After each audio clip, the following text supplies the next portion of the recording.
Dans ce tutoriel, on va découvrir le concept de limite, tout d'abord avec un exemple sur la fonction inverse, et puis sur la fonction rationnelle, et enfin on va définir intuitivement la limite en se basant sur un exemple.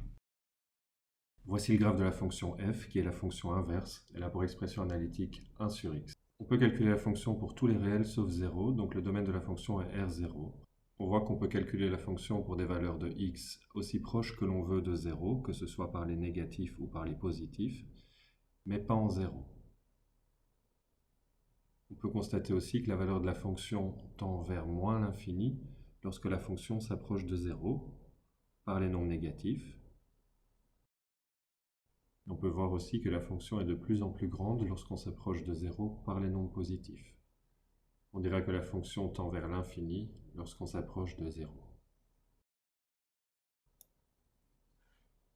La fonction dont voici le graphe a pour expression analytique g de x est égal à 2x plus 1 divisé par x. Le domaine de la fonction est le même que celui de la fonction inverse puisqu'il a le même dénominateur, x, qui ne peut pas être égal à 0, donc le domaine est tous les réels sauf 0.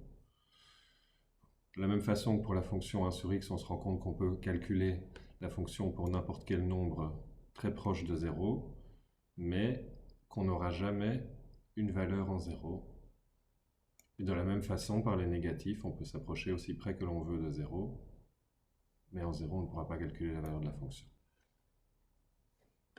On peut observer ce qui se passe lorsque x devient très grand. On peut constater que la valeur se rapproche petit à petit de 2, mais elle ne va jamais l'atteindre. Elle va se rapprocher très très fort. Et de la même façon, par les négatifs, on se rend compte qu'au plus on est loin dans les nombres négatifs, au plus la valeur est proche de 2. On dira donc que g tend vers 2 lorsque x tend vers plus ou moins l'infini. Sur base de la fonction f suivante, on va définir intuitivement ce qu'est une limite. On va commencer par calculer la limite pour x qui tend vers 2 par les nombres positifs. Quand on suit la fonction en allant vers 2 par les nombres positifs, on se déplace de cette façon-ci sur la fonction. En arrivant à 2 par les nombres positifs, la valeur de la fonction est moins 1. La deuxième limite qu'on calcule est la limite pour x qui tend vers 2 par les nombres négatifs de f de x, c'est-à-dire limite pour x qui tend vers 2 moins de f de x. Quand on suit la fonction pour arriver en 2 par les nombres négatifs, la valeur juste avant d'arriver en 2 est de 1. Donc on a calculé la limite à droite et la limite à gauche, et elles ont des valeurs différentes. Donc par définition, on dira que la limite pour x qui tend vers 2 de f de x n'existe pas.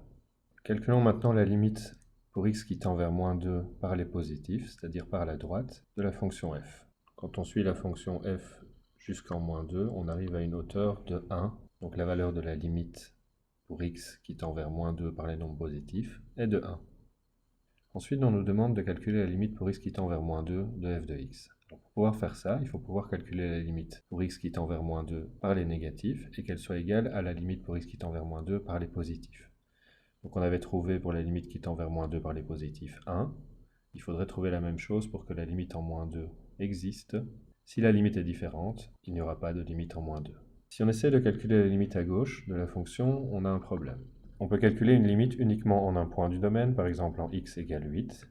Et ici, on verra que la limite vaut à peu près moins 2, un peu moins que moins 2. Et on peut aussi calculer la limite en un point adhérent au domaine, c'est-à-dire un point qui est tout au bord du domaine. Par exemple ici, en 5, on voit qu'il y a un point creux, c'est-à-dire que la fonction n'existe pas en 5, elle n'est pas définie en 5. Mais par contre, à gauche et à droite de 5, elle est définie.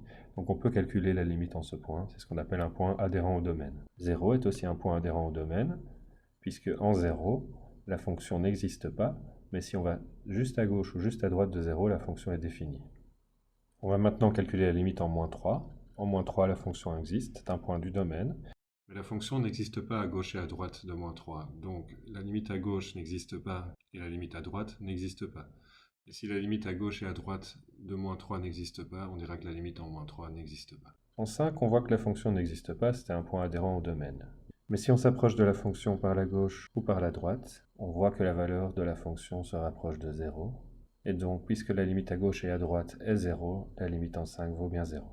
Et on va calculer maintenant la limite en moins 5 de la fonction. En moins 5, la fonction vaut 3. Néanmoins, la limite à gauche et à droite est différente de 3. Si on arrive en moins 5 par les nombres négatifs, on voit qu'on atteint une ordonnée de 2. Et si on arrive en moins 5 par les nombres positifs, on atteint aussi une ordonnée de 2. Donc la limite à gauche et à droite vaut 2. Et bien que la fonction en elle-même vale 3 en moins 5, la limite de la fonction en moins 5 est 2. Calculons maintenant la limite non plus en un réel, mais en l'infini de la fonction. Quand x tend vers l'infini, ou encore plus l'infini, sa valeur se rapproche de moins 3. On dira donc que la limite pour x qui tend vers l'infini de f de x est moins 3. Si on essaye de parcourir la fonction pour atteindre moins l'infini, on se rend compte que la fonction s'arrête en moins 7. Et donc la limite pour x tendant vers moins l'infini de f de x n'existe pas.